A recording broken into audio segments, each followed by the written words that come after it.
Sega.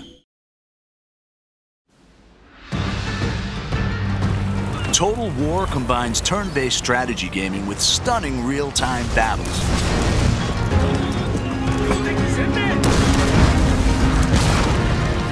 Players take command of nations, armies, and generals as they battle for ultimate victory. With breathtaking detail and unparalleled historical accuracy, Total War allows the player to recreate and change the course of history.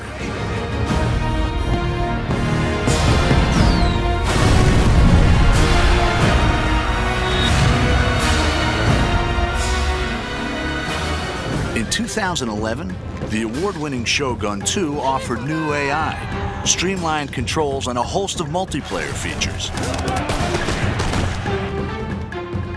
In the Fall of the Samurai standalone expansion, the Creative Assembly have created the largest expansion pack ever for a Total War game. It's taken us into areas we've never been to before with Total War. It's getting closer and closer to the modern era. I think it's exciting because it's the latest any Total War game has ever been to the modern day, the closest any Total War game has been to the modern day. And with that brings a lot of really interesting different game features, a lot of scope in terms of how fast the game moves and how quickly your armies are deployed across the map, how many different types of units are available. Set 300 years later than the original game, The Fall of the Samurai sees the clash of traditional samurai culture with the explosive power of the early modern world. It's the late 19th century, which means that it's got some of the most advanced technology seen in the Total War game. So you've got torpedo ships, off-field artillery, all that kind of stuff that actually makes it feel quite different from particularly Shogun 2, which is obviously set in the 16th century.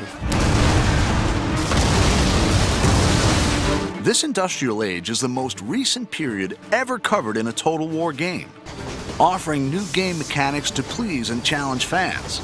I mean, Japan actually started to build railways in this period or slightly afterwards. Railways on the campaign map have quite an important strategic influence in that they allow you to move armies incredibly quickly. So as you capture more and more of the territory of Japan, you can move your armies around very effectively, and it's really important for bringing your best troops to the front. Fall of the Samurai doesn't require the original Shogun 2 game, and easy-to-follow tutorials will show new players how to command the action. It's a standalone expansion, so it's not a game add-on as such, in that you need the original game in order to play it, but it's a fully standalone version of the game itself. The game begins with the Boshin War in 1869, a dramatic turning point in Japanese history.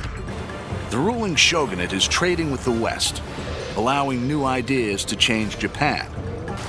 Growing unrest ignites rebellion, which threatens to overthrow the shogun and restore the emperor to power for the first time in 600 years.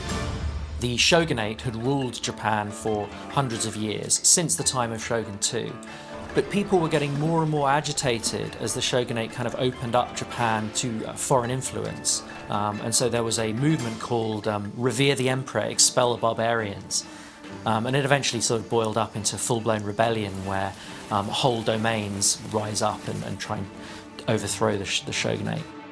The player chooses a clan and decides whether to remain loyal to the shogun or to fight for the emperor. Every clan has their own unique strengths and challenges, civilian, diplomatic, or military.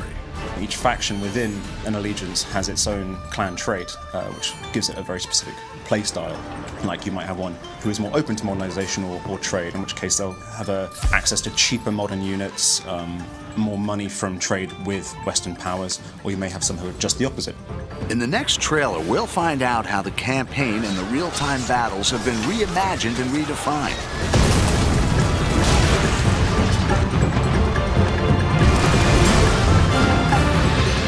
Fall of the Samurai is a whole new experience and an ambitious entry into the Total War series.